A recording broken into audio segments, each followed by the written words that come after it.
Your Partner in Success Radio is a free business podcast with host Denise Griffitts. It's all about great stories, conversation, and context to help you move your business and life forward with actionable tips and advice from her guest experts. To listen and subscribe, just find us on iTunes, Google Play, or wherever you consume your podcasts. Good morning and welcome to Your Partner in Success Radio. This is where top performers share their secrets to help you achieve your personal and your professional goals. I am your host, Denise Griffitts, and together with my amazing guests, we bring you inspiring and actionable insights aimed to take your life and your business to the next level. Ranked in the top 2% globally, this podcast really is a must listen, and it's because of my guest. So whether you're tuning in for entrepreneurial tips, career advice, or personal development strategies, get ready to turn inspiration into action, challenges into triumphs, and dreams into reality. And my guest today, Alex Fink, is the founder and CEO of The Otherweb. It's a new platform that allows its readers to read news and commentary, listen to podcasts, and search the web without paywalls, clickbait, ads, auto-playing videos, affiliate links, or any other junk, and it is junk. So Alex came up with the idea for Otherweb after realizing that the world doesn't need more cameras and information, and I'll get him to explain what that means, but rather a solution to filter out the abundance of low-quality, trivial, and quite often false information that plagues the internet. So after spending 15 years building perception systems like cameras and computer vision technology, he had an epiphany that he really wasn't making the world better by creating more ways to generate data and information. And he recognized that people are constantly bombarded with superficial clickbait, misinformation, and as I mentioned, junk content. Now that content generates ad revenue for creators, but this is important. It fills people's minds with an illusion of knowledge. Good morning, Alex, and welcome to Your Partner in Success. I'm excited to have you here. Good morning, Denise. Tell us a bit about you and how you show up in the world. Well, I show up in the world in the Soviet Union in 1984. So I have these memories from my childhood of essentially being surrounded by adults who are supposed to know a lot because they are adults, but they're consuming propaganda all the time. So they really have no idea what's going on. And so any question that I ask about what's going on, I usually get the official version, then a wink, and then, but we're 99% sure it's false, but we're not really sure. And it's this odd environment where I see that the people who are supposed to know don't know, right? And my parents used to wake up at 4 a.m. every morning and lock themselves in the closet or in the bathroom, someplace where the neighbors won't hear, and then listen to the radio to hear Voice of America. That was the one source of information that we had that was somewhat correlated to reality. Now, of course, we know today it was American propaganda aimed at the Soviet Union, but it was much better than anything available in the Soviet Union itself. So I think this is probably what's feeding my lifelong fascination with news and with knowing what's going on in the world, because that one source of information, Voice of America, is probably the reason why we left a few months before there was war in our hometown, right? So our timing was substantially better than any of our neighbors'. So having good information leads to better actions, and consuming junk all day probably does the opposite. We were talking about that in the green room, you know, how I'm an ardent advocate of reading and learning history, always have been. And what I'm seeing now these days is people just don't know history. They just don't. Well, they're absolutely not. And certainly the information ecosystem we've created is not helping them learn history. In fact, it seems like we're erasing a lot of things in history that might be inconvenient, but they're still useful to know. We have to know our history. We really do. And I've got old books in my bookcases when I left home, you know, got out of school, got married, left home. I took every encyclopedia in my mom's house. She didn't even notice it, but I took them all. It's like, okay, Mom, got to go back. And off I hauled all these. I've got 30 of them, I think. Do you know, I still go back and I read those, even as elderly as they are. You can't find a lot of that information now. And that scares me. No, that's true. So I grew up in an unusual house, you could say. We had about 3,000 books when we were back in the Soviet Union. Yeah. And you have to consider that a book cost 5 rubles, and my father's salary, he was an engineer, was 200 rubles, right? So those 3,000 books were basically like 5 years of salary. But that's what my parents considered the most important possession they had. And it was really painful when we were moving to Israel when I was 6. We could only carry so much with us. So we had to select the 600 best because that's what fit in one crate that Oh, we could ship. And yeah, so books are kind of sacred in my family, and history books obviously are very important. The problem with history is that, well, sometimes you don't know what really happened, and the victors wrote the version that you're reading. And Victor always tells the best yeah, story. yeah. Always. Well, no, sometimes there's exciting stories being told after the fact as kind of an alternative history, and those are always very entertaining to read because you don't know for sure which one's true. If both of them make sense and have some evidence, then maybe the truth is somewhere in the middle. Hmm. So I tend to geek out on these things quite a bit. You just have to always have humility and assume that you can't tell for sure. Don't form any strong opinions. You weren't there. And particularly now with this, I don't watch TV. I closed cable TV off. Oh God, 2010. I knew then. I mean, I never did watch much TV, but I learned to really hate it. So every once in a while I'll turn it on, but I go to a DVD or something. I just don't watch whatever is being served up by what I consider to be talking heads. I just won't do it. Yeah, so that's another element that we're sort of fast forwarding to the current world, right? If an algorithm or a bunch of marketing executives in the room decided that this is what you should consume next, you probably shouldn't.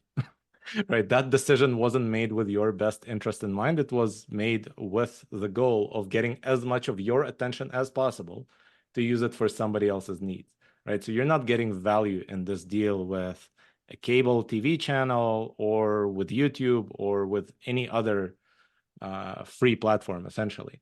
The deal is they get as much out of you, and that's what they use to choose the programming. And it's not malicious intent in some sense, it's the benign profit motive. And we thrive on capitalism. So I understand that part. But I also wish that more people would use some critical thinking skills and say, that doesn't sound quite right to me. Let me go find out a bit more. And listen, I understand that even my old, and they're red bound books, my encyclopedias, I suspect a lot of that is garbage as well. But, I've got it and I'm going to dig around and see what I can do and then do some comparison. I like to contrast and compare and contrast. I don't take anything at heart value or whatever somebody's saying to me. I'm like, and I'm filtering it through my perceptions. We all do that. But with clickbait and everything else that's going on, I think that some of our and this is just my personal thought. I think a lot of our critical thinking skills are getting blunted. I think that's certainly the case. And again, I am going to defend regular people in this process quite extensively. So, first of all, we've done a poll using the Harris Polling Company a while ago.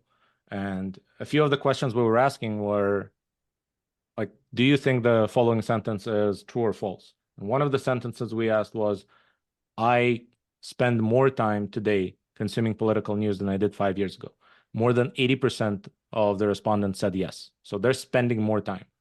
And then another question we asked was, I have a harder time telling what is true or false in today's political climate. And again, the vast majority of people said yes. So people are spending more time, but they have a harder time figuring out what is true. That means the problem isn't quite critical thinking. It's the signal to noise ratio is just gone down. Oh, that makes sense. Okay. Uh, All of you critical thinkers, I'm sorry, because I am one. And I uh, beat myself up uh, all the time. all right. All right. Now, let me synthesize those 2 points, though, because I don't think they contradict each other. I think that if you're spending most of your time in this mode of trying to filter out things that are obviously nonsensical, like let's say you open CNN and the first article you see is titled, Stop What You're Doing and Watch This Elephant Play with Bubbles. That's an actual CNN article. I'm not making this up, Oh, you're right? kidding me. Yeah. Really? I don't pay any attention to CNN. I know. I'm just using them as an example for this reason. If that's what you see all day and you're just in this mode of bubbles, not bubbles, bubbles, not bubbles, that's what you're doing when you're reading the news, then you cannot also be in the mode of critically evaluating whether or not this source that is being cited in this article is anonymous or it's credible. Can I trust it? Can I not trust it? Right? If you're thinking about superficial stuff all the time, what Daniel Kahneman would call system one, then you cannot also be thinking about complex calculations, what Daniel Kahneman would call system two. You're in one of those two modes. You cannot be in both at once. And so I think because we're bombarded with this junk all the time, we're constantly in this mode of just filtering the elephants blowing bubbles. Right. And when we do that, then we miss the elephant in the room, which is sometimes there are claims that just don't make sense, but they seem much deeper and more profound than the elephant blowing bubbles. So we accept them at face value. I'm going to be seeing bubbles all day, right? This. It's going to be in my head. I'm a I picture apologize. thinker. That's okay. I think in pictures, and I've already got this, and it's not a pink elephant. It's kind of a grayish elephant, but it's got a big smile on his face blowing bubbles. I'm not going to lose that for a while. So thanks for that. I think that was the entire point when CNN published that Exactly. article. But yes. Exactly. Yeah. Well, and since we're talking about CNN, and I'm going to use my air quotes here, when it comes to journalism, air quotes, AI seems to be a double-edged sword. So let's talk about that. How is AI affecting the journalism landscape from what you're seeing? It's even more than two edges, I would say. So we've been essentially trying to use AI as just a faster editor, right? So we basically trained our AI models to do what good editors in the past used to do, like check that there's multiple sources for every claim, check that the headline matches the content, check that the language is not too sensationalist and that it just describes the fact at hand without trying to persuade or inject anything, right? So that's what we've been using it for because it's just faster. An editor can maybe go through 200 articles in a day, whereas our AI can go through an infinite number of them. It's obviously not going to be as good, but it's accelerated, right? A lot of people have been using AI to basically generate low quality content, even lower than what has been created before. So if you think about the average BuzzFeed of the world, I'm going to use them as an example because they're out of business now, right? So Oh, the are they? average I didn't know that. I didn't pay well, attention to them either. they closed their newsroom. So BuzzFeed Oh, itself as an organization exists, but BuzzFeed News, they basically laid off all the 180 or so people that they had working for that oh, wow. outfit. That was around 2 years ago, I would say. They got rid of their New York office, which was very fancy prime real estate. So yeah, that model did not work. So I'm gonna pick on them for a second because it's a victimless crime then. They used to basically publish clickbait all day, right? And there were a lot of writers there that actually kind of admitted in public that they're paid by the word, they're paid for volume. And so they have to generate a lot of content. And let's say that writer was really prolific. He was generating 15, 20 articles per day that are pure clickbait. With the help of generative AI, that same person can generate 500 articles and they Oh, will look roughly the same, right? In right. fact, they might be better for clickbait purposes. So that's another way in which AI is kind of polluting the ecosystem. It just making people who create low quality content much more efficient at doing so. And now there's a third way that I think is about to come to the fore. If not, then we'll push it there, which is that we can really use AI to generate content with much more transparency than a journalist whose motives and biases you don't know. Right? So if the AI model has been trained on something that we can open to the world, right? So the data set and the code of the model are, if not open source, then at least source available, then maybe you can actually trust that model more than you would trust a human journalist or a human editor. Obviously, we still need humans to find out the facts. We can't send an AI model to talk to a whistleblower in a parking garage somewhere. right? But No, soon, well, huh? not yet. Isn't Uh, Elon Musk making robots? Maybe we can he deploy them. is. So Optimus or Boston Dynamics, I guess one of those will save us. But I'm not sure whistleblowers will be so keen on disclosing all their biggest secrets to a robot. We'll see. But suppose that will take a bit longer. But we are getting into a world where I think the AI models are becoming as good as humans at just writing, right? They don't know what to write about. They don't know what is true and what is false. But if you just give them a set of facts and say, write 600 words describing those facts in the most eloquent manner, and then you give the exact same tasks to humans, I think the models are going to start beating humans sometime this year. I think you're right. I play around a lot on ChatGPT and I love Perplexity. And what I do is I will give them what I wrote and ask them to clean it up, and they do a terrific job, but I don't ask them to write it for me. Yeah, I ask them to just tidy it up and make it more eloquent, to use your word, and easier to read. That works yeah, for me. Now, I'm not going to get them to say, "Oh, hey, write this article for me." yeah, I yeah. write the article. Yeah. So I should mention I've been playing around with quite a few of those models myself because we have our own version that is better. But so I have to keep tabs on the competition. ChatGPT is still kind of writing as an undergrad student Mm. writes an essay when they want to get an A, right? They're trying to impress you. And I guess it makes sense given how it was trained, right? And given who was giving it most of the human feedback during the reinforcement learning phase, right? That was students in Kenya, I think. And so it makes sense that it writes like a student trying to impress. It's actually really hard to get it to stop using unnecessarily big words or too many commas in a sentence or things like that, right? It's trying to sound smart. But again, you can fine tune any of those models with a bit of programming skill and come up with your own model that writes And the way you want it to write. right, isn't And that what you have done? Yep. Well, so we've done quite a few things in parallel, right? But one of them that we haven't quite announced yet, but it's coming up soon, is going to be an article synthesizer that journalists can use to basically write the first draft. And it's already confusing some people. We've sent some outputs of our model along with a New York Times article about the exact same subject to professional editors and ask them to rank which one's better without telling them which is which. And it's already kind of 50-50, even though half of those were written by AI. And none of them could guess until we told them that they're actually ranking AI articles.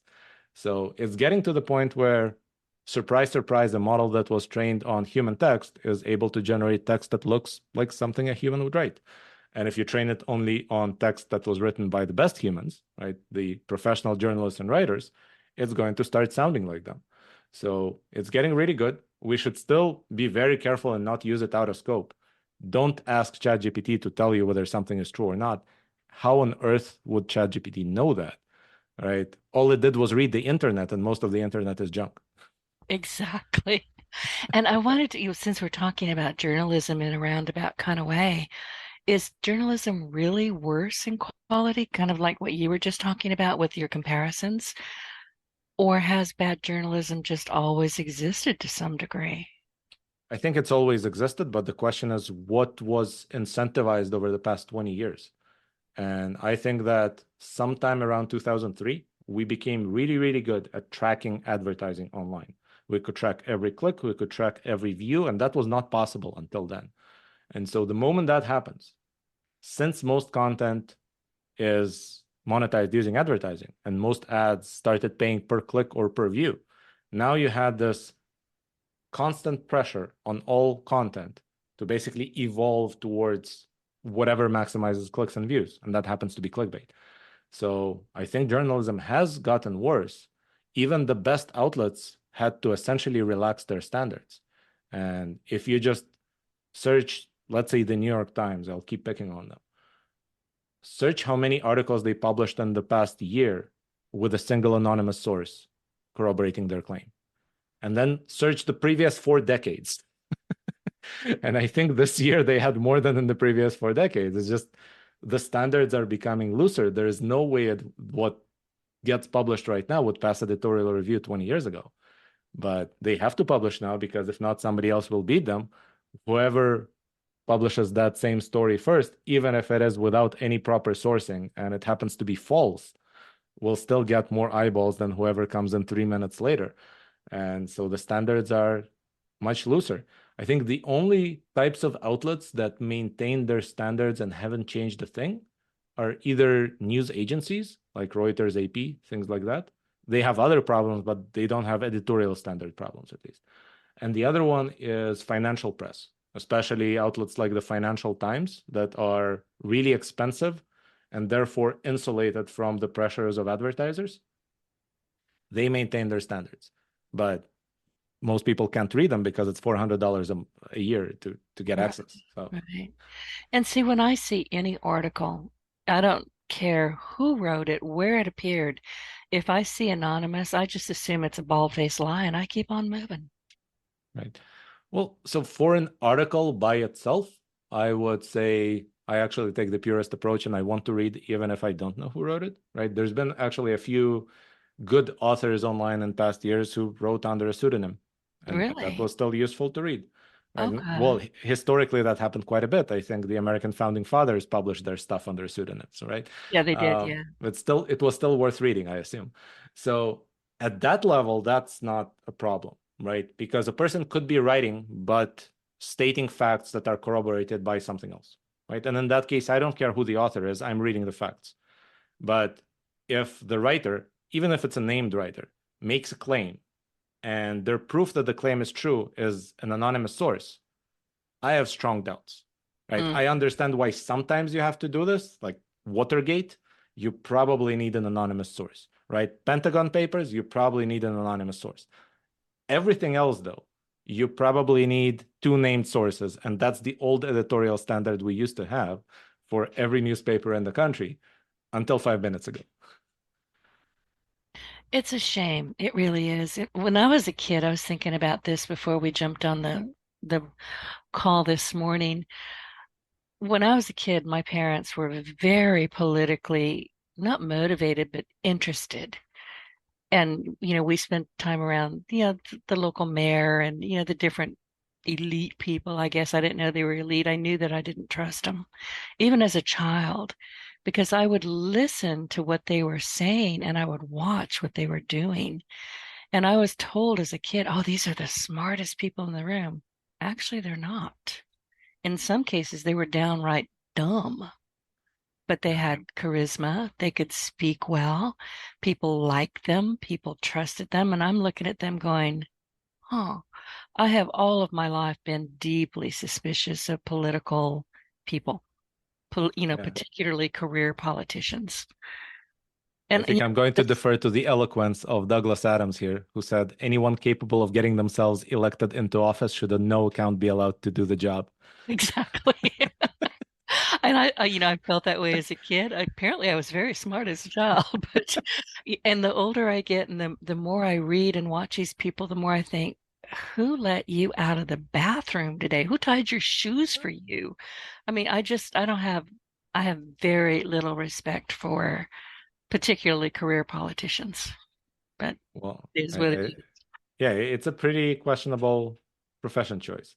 There are some Yes, professions where if somebody chooses that, I'm trying to wonder what is wrong with them. Is it megalomania? Is it narcissism? Right? But all of the above. I think they're why would anyone missing. else choose this profession? I know. Right? I think they're missing something in their moral makeup. I mean, and again, there are exceptions to this. You There mentioned are. career politicians, but some people go into politics after a successful career in something else just Yeah. because they figure, okay, I've seen what is broken in the world and I'll go into the place that is broken and try to fix it. And I respect those people. I think most of the time they get burnt and they leave. We saw Andrew Yang a couple of years ago. That was a good example, right? He tried, but he had no idea what's coming his way. I think he is still surprised and kind of in shock after what he's seen there. Well, I will not vote for incumbents. I just won't.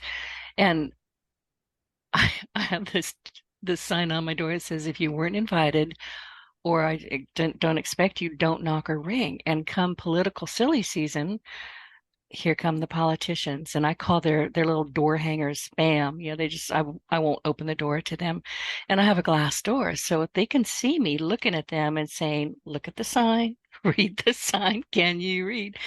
And the one time I did open the door was to a doctor that I knew. I had worked with him in different, you know,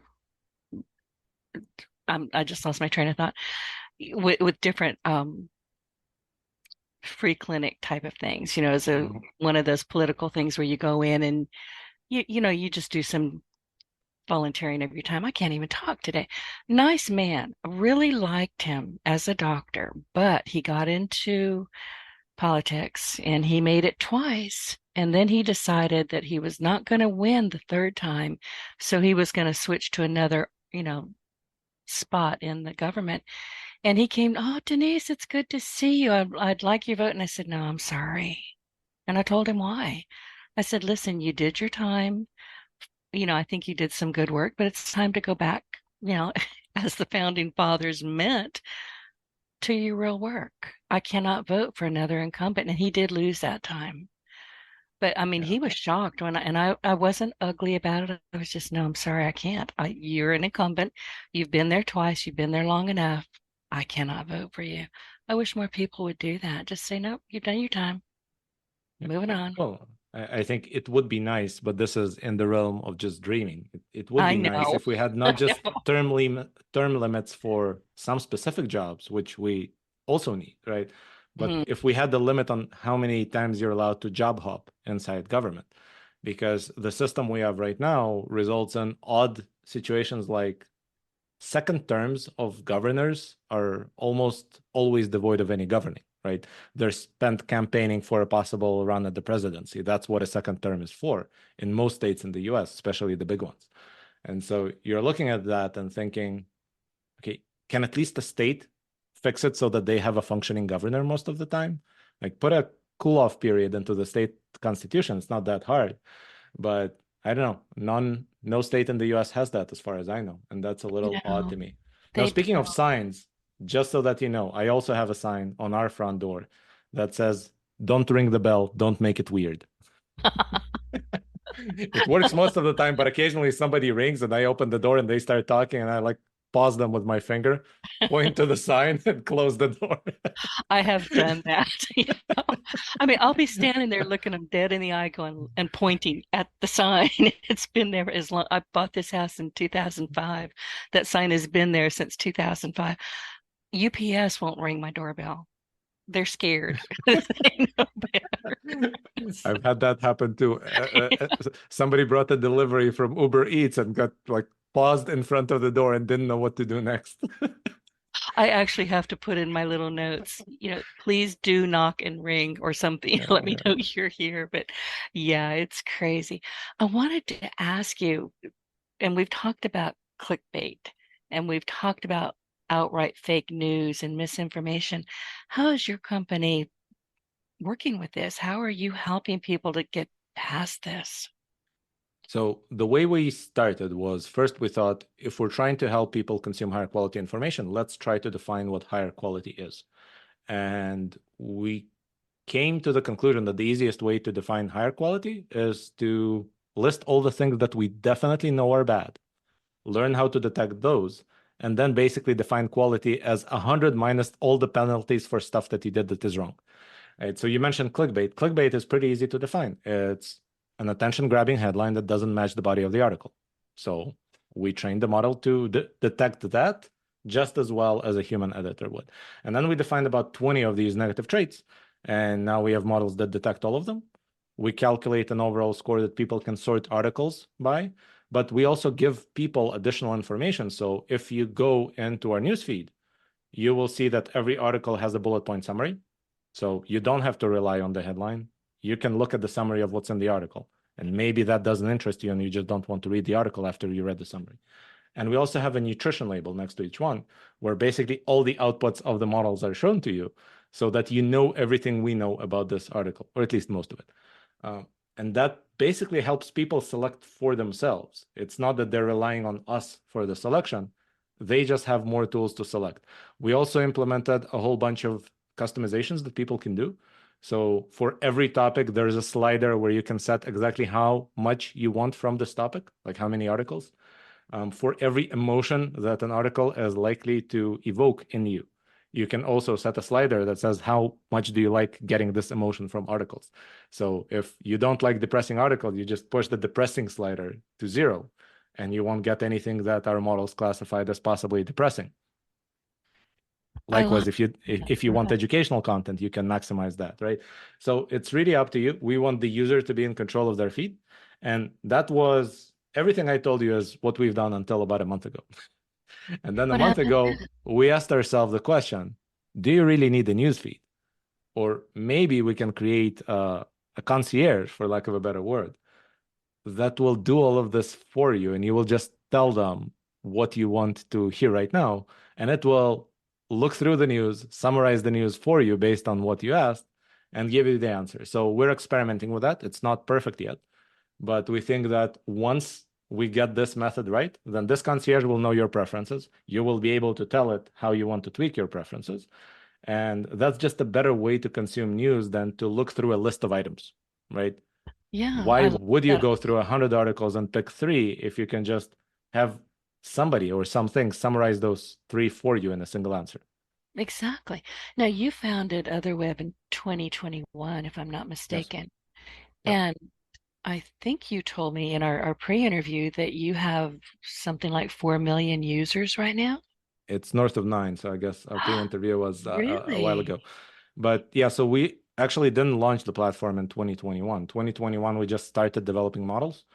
So the website launched in August 22, and then the mobile apps launched in November 22. So it's been about a year and a half in operation. And yes, we just crossed 9 million in total. Congratulations. So what do you think, in your view, because you've built this, it's your baby, what do you want people to know about it? What do you think can really be of help to them? Let me start from what I hope people would do, right? And then we'll talk about what I want them to know. What I hope people would do is that they will start caring more about what they put into their brain, because we know we should watch what we eat because it affects our health. But somehow we've kind of not been paying attention to what we feed our mind, and it's been affecting our mental health, our decision making, etc. So what I hope people would do is start planning what they consume mentally, right? And start deciding what information they want to get and from where. And once they do that, I'm trying to create the best tool to make this process as efficient as possible. But honestly, it's not the only tool, right? If you don't use the Otherweb, great, use something else, right? I just want people to know what's going on in the world instead of consuming elephants blowing bubbles all day. And if the You did that on Otherweb is, purpose. I know you did. Darn it. I'm just trying to point out the elephant in the room. Yeah, the elephant's floating above my head right now, but thanks for that. But like the Otherweb is a tool. I'm trying to make the best tool for the job. And, I have a great team that is obviously working on this day and night. But ultimately, I want people to solve the problem. I don't necessarily want them to use this specific tool for it. I'm just trying to make the best tool to solve that particular problem. Okay, so keep on going. This is fascinating to me. Well, I don't know in which direction to keep on going, but just talk. I'm looking at the bubbles right now, so I'm leaving here. So I need to pull you out of the bubble. Yeah. Okay, so I should also mention that we registered Otherweb as a public benefit corporation, which basically means we like money, we like the profit motive, but there should be something else, some other purpose for which an organization exists. And if you look at how C Corps are incorporated, well, there is nothing else, right? If they have a mission, it's nowhere in the incorporation papers because it's not binding in any way. It's just written for PR purposes. We wanted to write our mission right there so that it is binding on me, on all other executives. And I already mentioned that the mission is to improve the quality of information people consume. So it's a non-standard structure that is meant to essentially bind their future selves so that if either I become corrupt in the future or if somebody replaces me who doesn't quite have the strong opinions I have on quality of information and why it's important, I want the paperwork to still bind them and force us as a company to continue not to do evil because, well, some companies start with don't do evil and then end up doing things that are questionable after that. This is true. We were talking about politicians. I don't think, at least I don't like to think that most of them start out going, "Ooh, I can make millions of dollars." Many of them do. I like Yep. to think that most of them started out as humans, good, well-intentioned humans, and then something happens along the way, but we'll never know. We never And, really, we and, just don't and, know. and I think I agree with you there in that I'll keep with my motive that I started from the beginning, which is I always assume people have good intentions. I always give people the benefit of the doubt. And I know that most people are really good at rationalizing things. And so very few people do bad things with the intention of doing bad things. Most of the time, they do things that we perceive as bad because they've convinced themselves that these things are really good. And so somebody goes into politics with the intention of being in politics, right? I don't think they planned beyond that for the most part. But then once they are in politics, they face certain pressures and they think that they're forced to kind of do this thing that 5 years ago they would think it's bad, right? But now they feel compelled to do that because that's the only way to get reelected.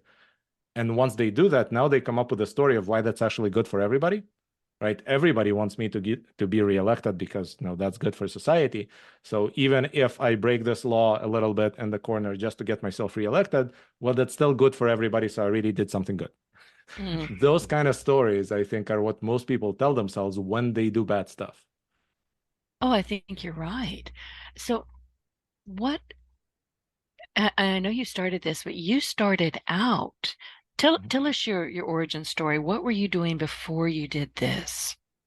Well, Uh, so I guess it depends on how far we go. So I mentioned Soviet Union. I moved to Israel when I was 6. So basically, I grew up in Israel all the way through my bachelor's degree. I lived there.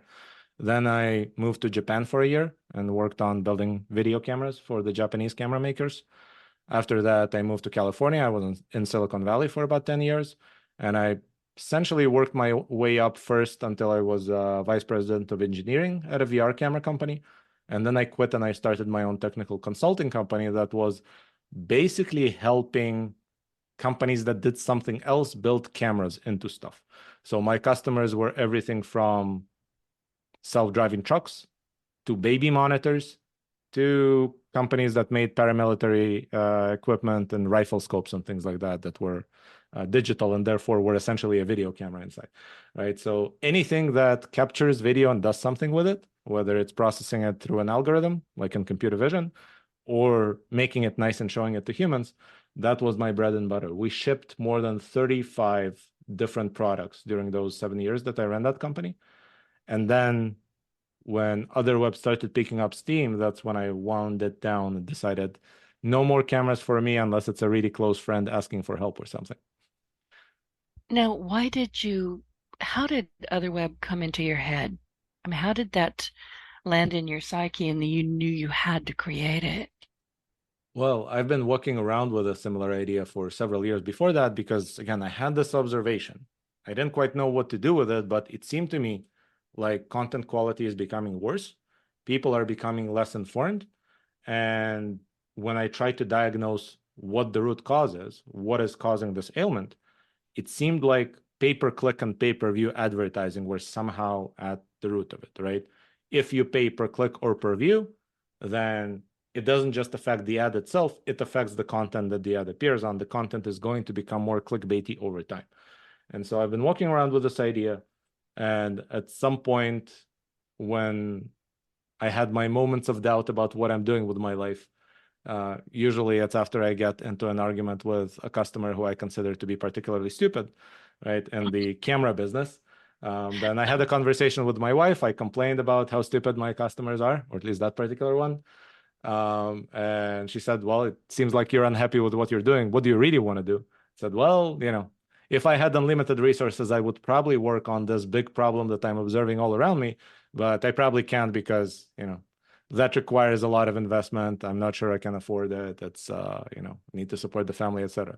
And then she said, well, can't you afford not to work for 3 years? Will we have enough? I said, yeah, I think we will. She said, well, go work on it then.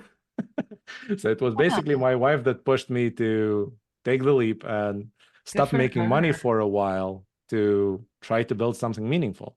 I mean, hopefully that something meaningful will translate into money as well.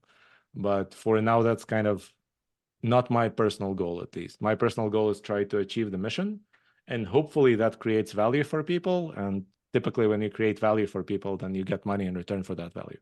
You absolutely do. So what is some of the feedback? I mean, you said you've got 9 million users. I'm sure you're getting some great feedback. Can you share some of that? Well, there's quite a bit. So just recently, I was talking to somebody who's a master's student in journalism, actually, and she was blown away and was saying she's been looking for something like this for many, many years. She wants to know how she can help, etc. So I'm getting a lot of this kind of very positive feedback. I'm getting some skeptical feedback, especially from the industry itself, like Oh, I would especially think. especially editors when they realize that we're automating the work of an editor to some extent. They become upset and start lecturing me about how we don't know anything and how professional editors know so much and our AI models are obviously not as good. And I say, yes, I agree, but they're just faster than you. They're not as good. But there's a little bit of that. But we've also gotten a lot of journalists who even came on as advisors who were excited by this idea.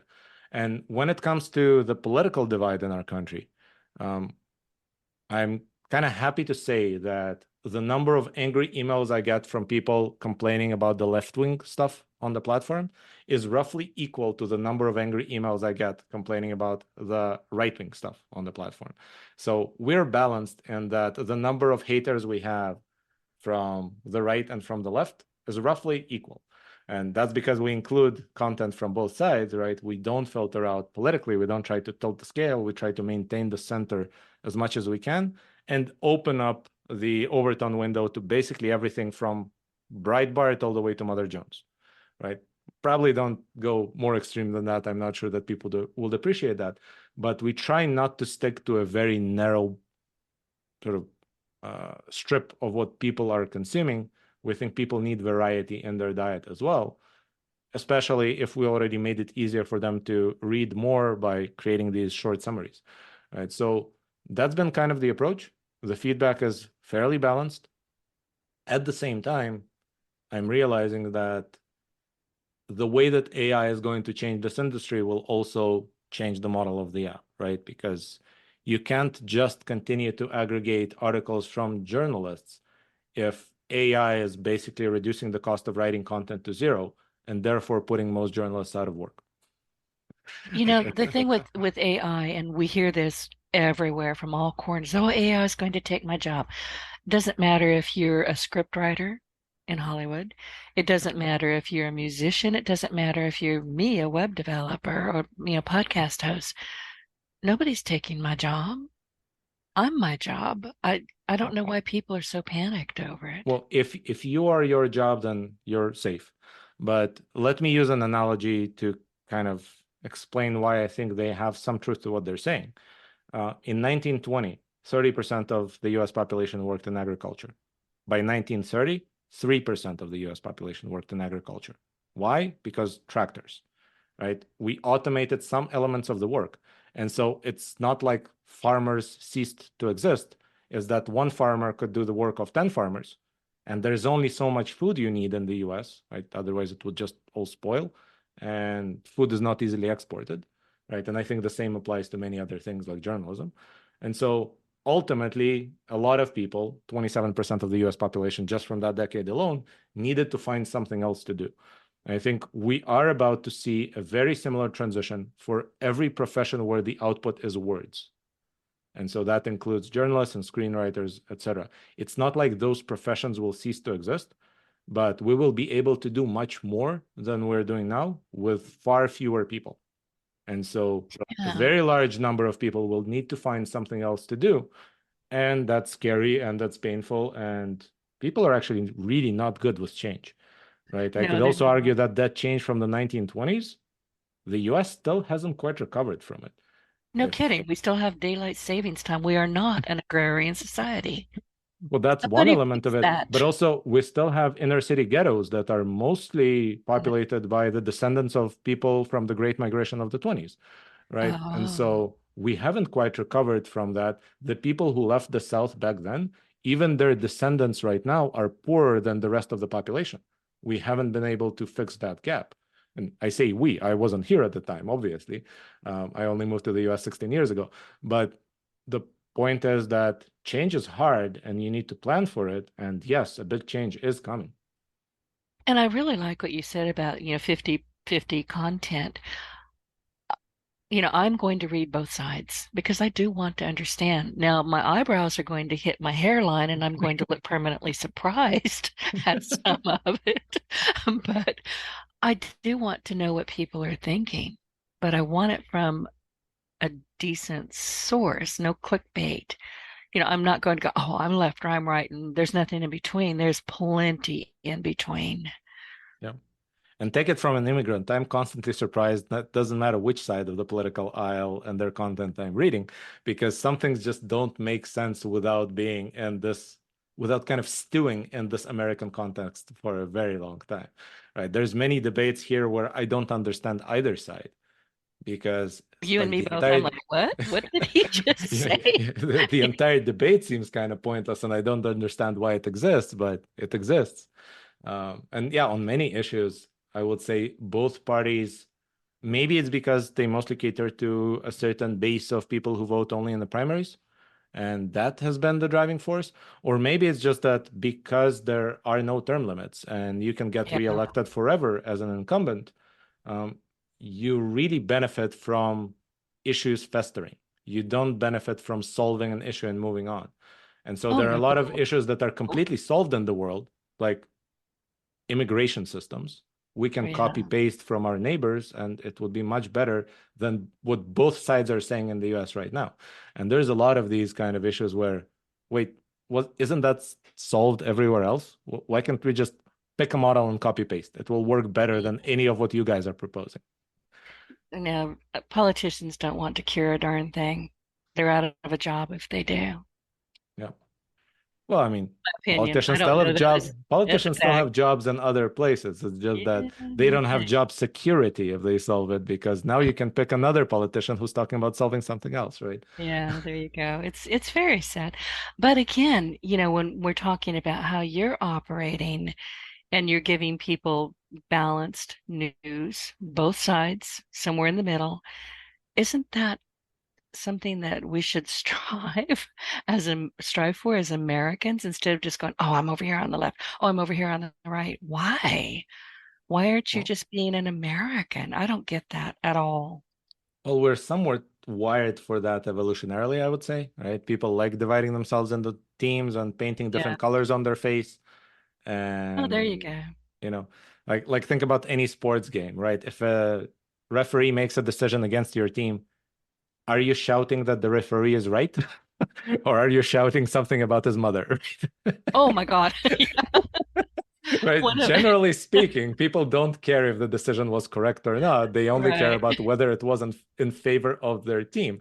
And so I think we're just seeing this now everywhere. And our politics looks like some odd combination of sports and religion, right? You have the fervor of religion Yeah, with the dynamics of being a sports fan. exactly. And when you bring your mom and your dog into it, oh my gosh, things are gonna go bad very quickly. One of my I used to very, referee some games as a kid, so oh, you I did. know what people say about referees. One of my very favorite people in the world, he's a very dear friend, is Jim Tunney, and he's in his 90s now. He's known as the Dean of NFL referees. And he's one of the few referees, I think, that didn't have to take a whole lot of guff because he did his best to be fair, but he did take some, but some of his stories are amazing. But sometimes he told me a story one time where people mentioned his mother, his dog, and he looked and he said, I don't have a dog. I said, okay. That was his answer. It's like, and by the way, don't talk about my mama like that. So yeah, I get where you're going with that.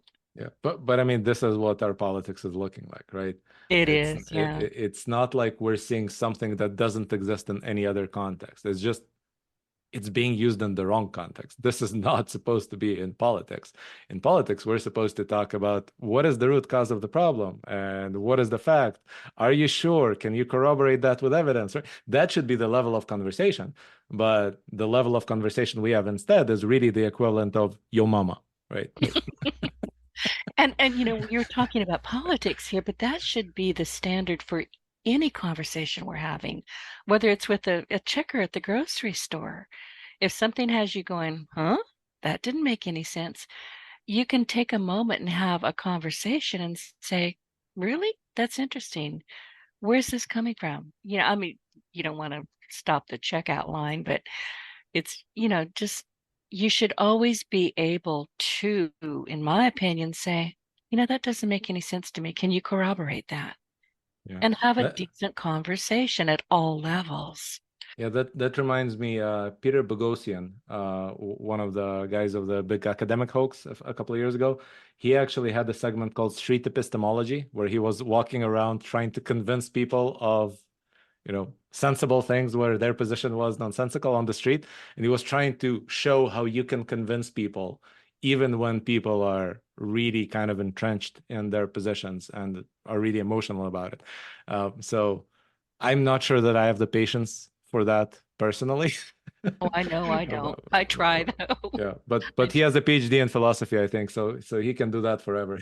I'll have to go look at that. I'm familiar with the name, but I wasn't familiar with what he did. So, quick question. If big tech companies have contributed to the misinformation problem, which we've been talking about through ad-driven business models, how can a tech company like Otherweb be part of the solution? Well, you start by trying to bind yourself in some sense, right? This is why we're a public benefit corporation. This is why we try to open the source code of our models and data sets to the world. This way, if we ever decide to do something nefarious, people will notice, right? That's one of the approaches here. The other one is just to try to build tech that fixes the problem rather than tech that just chases the shiny new thing, which is what most tech companies do, unfortunately. And I think a part of that is just how tech companies are typically funded early on, right? It's basically the same big funds for the most part. Everybody is talking to their neighbors. They all live in the same area. They see what works for the other guy, so they do the same thing. So you get this kind of herd mentality. And we have the advantage of not being there, right? We're from Austin, not from Silicon Valley. That's somewhat helpful.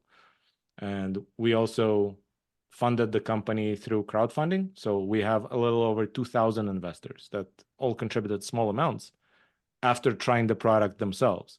And whereas most tech companies just have one or two big investors that probably don't even care about the product. They just go by metrics to make sure that it fits within their thesis of what's going to grow in the near future. So it's not like I want to disparage any of those models. I'm just using those to explain why tech companies tend to behave in similar ways for the most part. And the way that tech companies have behaved over the past 15, 20 years is, for the most part, trying to get as much attention out of you.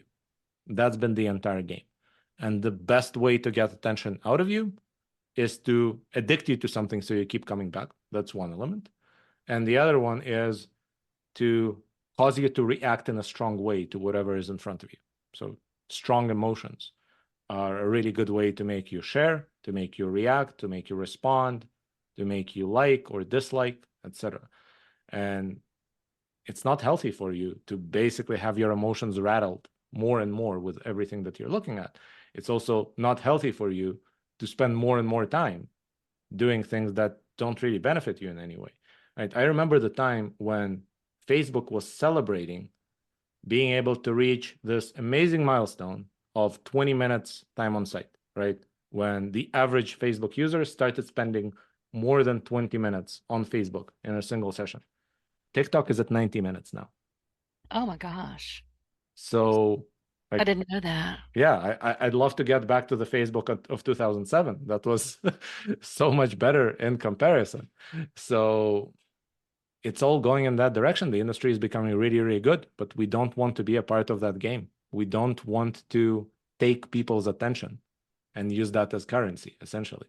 What we want is to give people value and hope that they reward us in return in some way, because typically that's how you're supposed to do business. You provide value, people pay for it. Exactly. And Alex, you have mentioned public benefit corporation a couple of Yep. times. And I'll be honest with you, I don't know what that is. Right. So that is a legal structure that It's probably about 10 years old in most states, though every state introduced that in a slightly different time, which basically looks a lot like a C corporation, which is what most companies in the US are, except you're supposed to write a mission that benefits mankind in some way as part of your incorporation papers. And that mission is binding on all the executives just as much as making money, right? So typically every corporation or every executive in a corporation has a fiduciary duty to maximize shareholder value. If he or she makes any decision that hurts shareholder value, let's say you donate company money to charity, right? Now the company has less money.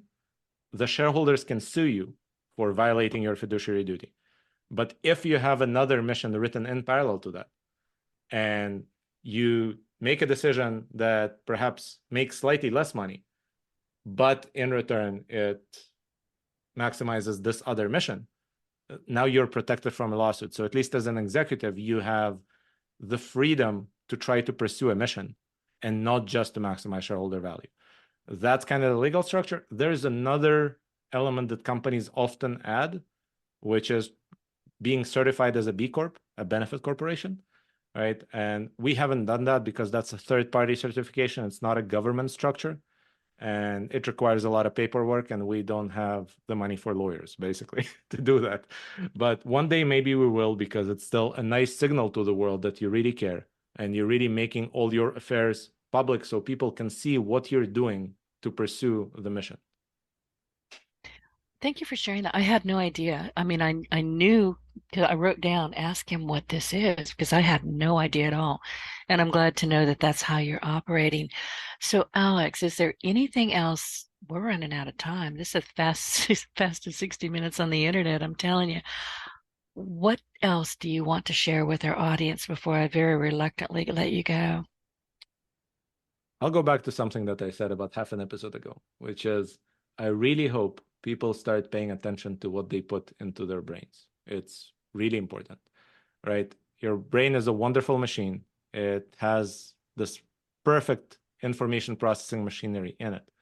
But if you feed garbage in the inputs, then the outputs in the form of actions will probably be garbage as well.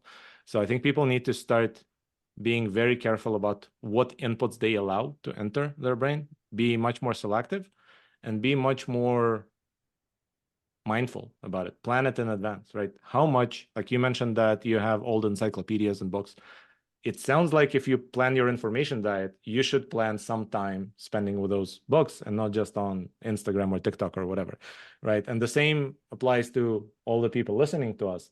I hope that they start planning, and I don't know what the answer is that they come up with, but if they choose that answer, it will probably be better than if they let Silicon Valley choose it for them. You know, and you've mentioned mindfulness, and I, like I said earlier, I've never been a TV watcher. I didn't watch it as a kid. You give me a book, though, and I'm all happy. You give me a stack of books, no talking. Just everybody go away and leave me alone. But I realized in 2010, I believe it was, I didn't really watch TV, but I always had Fox News on in another room, and I'd be listening to them. And it dawned on me more than once that my stomach hurt. I was actually having physical reactions to the garbage that was just being put out there over and over and over again without ceasing. And I said, that's it. And I shut it down and I've never gone back. And that's nothing against Fox News. It's all the same garbage wherever you go, as far as I can tell.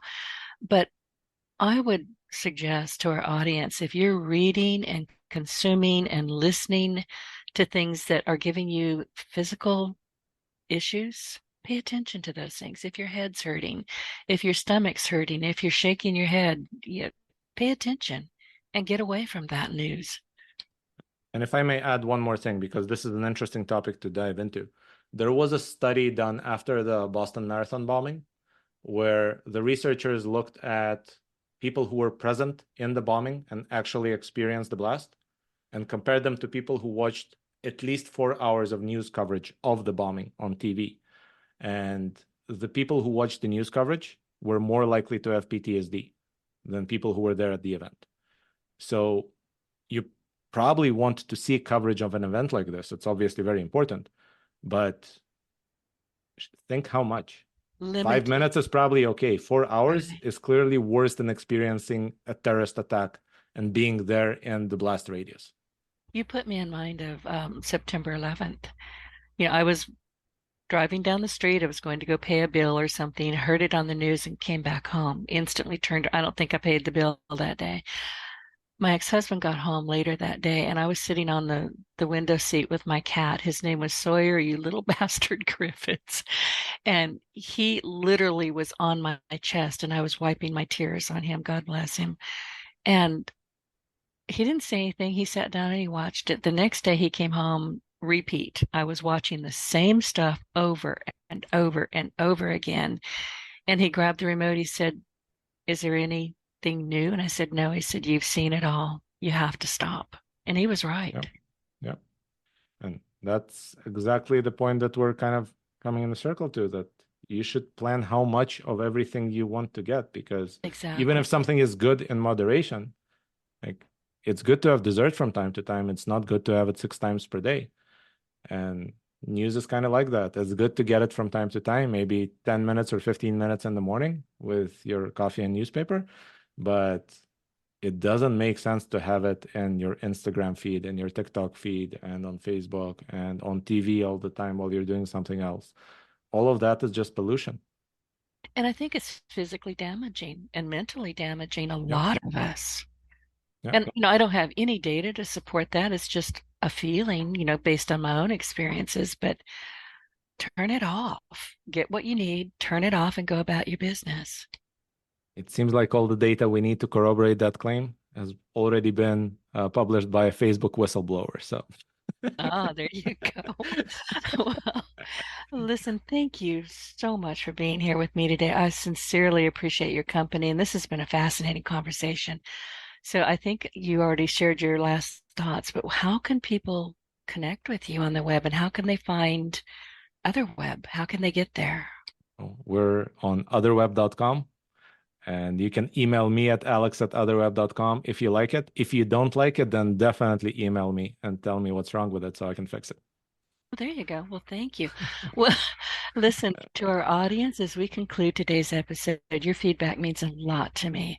And if you found the show helpful, please support us with a quick review on iTunes. Your input is vital in my mission to inspire and empower more individuals.